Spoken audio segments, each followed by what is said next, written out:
Allons-y maintenant avec l'exemple 3.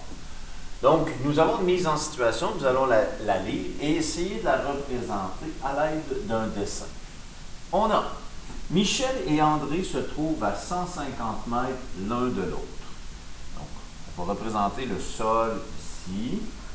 Et on a Michel, qu'on va positionner ici, et André, qu'on va positionner ici.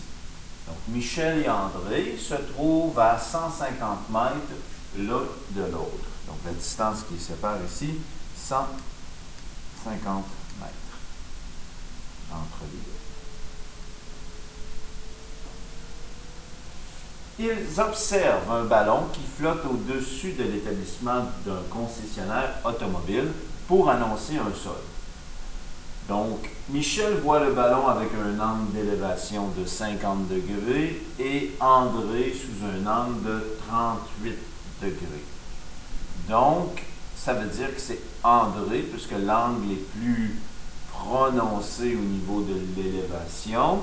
Donc, André se trouve à être plus loin du ballon. Donc, on va le représenter l'édifice ici avec le ballon. Donc, juste ici, qui flotte au-dessus de l'édifice. Donc, on dit, Michel voit le ballon sous un angle d'élévation de 50 degrés. Donc, ici, Michel regarde le ballon ici avec un angle d'élévation de 50 degrés. Donc, l'angle d'élévation, on se rappelle que c'est par rapport à l'horizon, la ligne d'horizon, donc la ligne du sol ici. Donc, avec un angle de 50 degrés.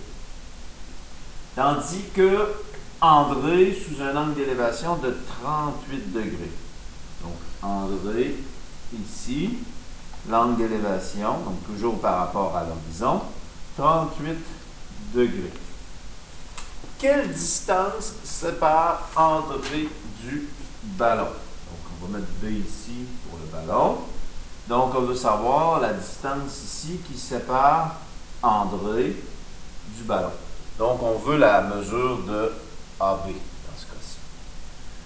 Donc, essayons de voir ici qu'est-ce qui pourrait être utilisé comme outil. Bon, on a ici un premier triangle rectangle, appelons-le, mettons le point C ici, donc le triangle MBC est rectangle. Je connais un angle, mais je connais ni l'un ni l'autre des deux côtés. Donc, malgré la présence d'un triangle rectangle, la relation de Pythagore ni la trigonométrie ne sera utile dans ce problème. Alors, on a un autre triangle, ici le triangle ABM. Je connais un angle, je connais un côté. Ici, je ne connais pas l'angle qui est ici. Je cherche à connaître ce côté.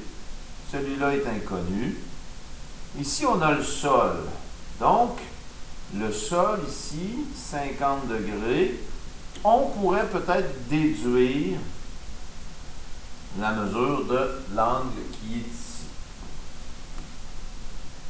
Et si je connais l'angle qui est ici, j'ai un triangle qui n'est pas rectangle, mais je connaîtrai l'angle M ici dans le triangle AMB. Je connais un angle, connais un côté. Donc, on peut essayer de travailler à trouver les différents angles ici dans mon triangle. Et ainsi pouvoir utiliser la relation, la loi des sinus. Donc, puisque je pourrais retrouver les différents angles ici à l'intérieur de mon triangle, connaissant un angle, un côté et un autre angle, je pourrais déduire l'autre côté. Donc, c'est la loi des sinus et la somme des angles intérieurs au triangle qui pourront nous aider. Donc, on va aller donc, dans le triangle AMB. On va essayer de trouver la mesure de l'angle M. Ici. Donc, la mesure de l'angle M. Donc, la mesure de l'angle M que j'ai ici va mesurer, donc, on va trouver, donc, puisqu'on a un angle plat ici, 180 degrés moins 50 degrés. Donc, 180 moins 50, ça nous fait 130 degrés. Pourquoi? Car l'angle AMB, ici l'angle AMB, est supplémentaire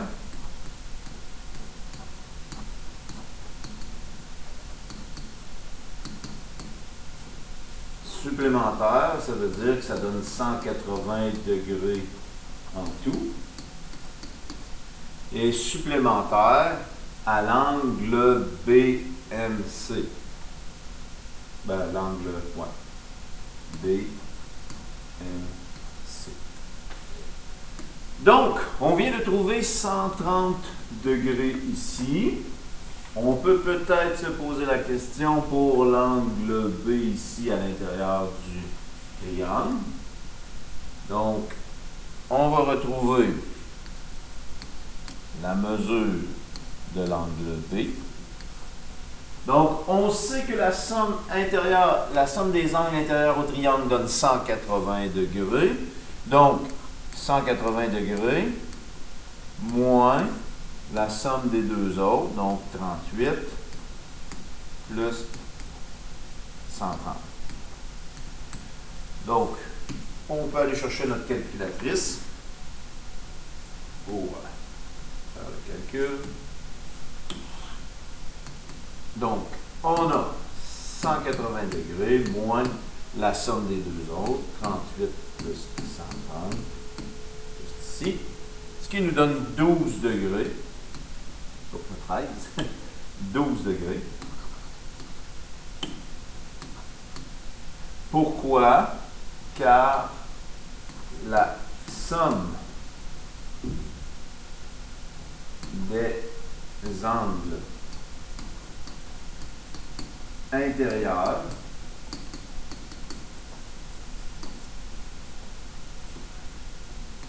au triangle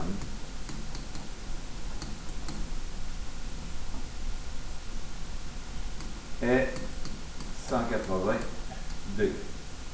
Donc, on a trouvé la mesure de l'angle B ici qui est 12 degrés. Donc, je connais un angle, je connais son côté opposé dans un triangle quelconque. Je connais un angle et le côté opposé ici est inconnu. Ce sera la loi des sinus qui va me permettre de trouver la mesure de AB. Donc, on va retrouver la mesure de AB, toujours dans le triangle AMB, par la loi des sinus. Donc, sinus ici, donc sinus de mon angle M sur mon côté M, donc sinus de l'angle M sur mon côté M, sera égal à mon sinus de l'angle B sur mon côté B ici, que je vais nommer en face, donc est égal au sinus de l'angle B sur mon côté B, juste ici. Donc, sinus, mon angle M dans mon triangle vaut 130 degrés, donc 130 degrés, sur mon côté M qui est celui qui est inconnu, donc celui-ci en face, est égal au sinus de 12 sur 150, donc est égal au sinus de mon angle B qui vaut 12 sur 150. Alors, on va y aller par un produit croisé pour pouvoir trouver la valeur du M. Donc, M fois le sinus de 12 degrés est égal à sinus de 130 fois 150. On peut peut-être le mettre dans l'autre sens pour éviter les erreurs de calculatrice. Donc, 150 fois le sinus de 130. Parce que certaines calculatrices, si on met le 150 ici, il va faire la multiplication des deux avant d'appliquer le sinus. Donc 150 fois le sinus de 130, on risque d'éviter des erreurs au niveau de la manipulation de la calculatrice.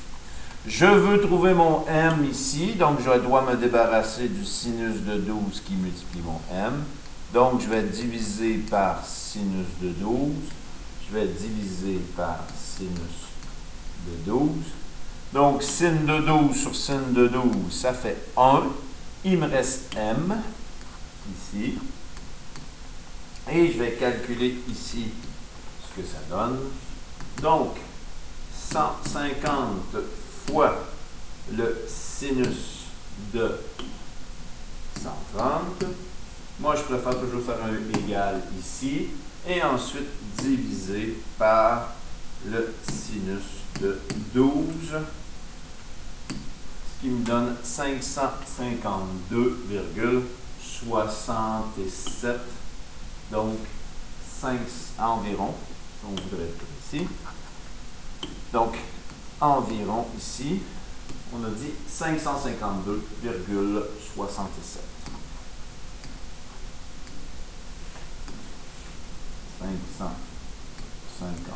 552,67. Et les dimensions ici étaient exprimées en mètres. Donc, la distance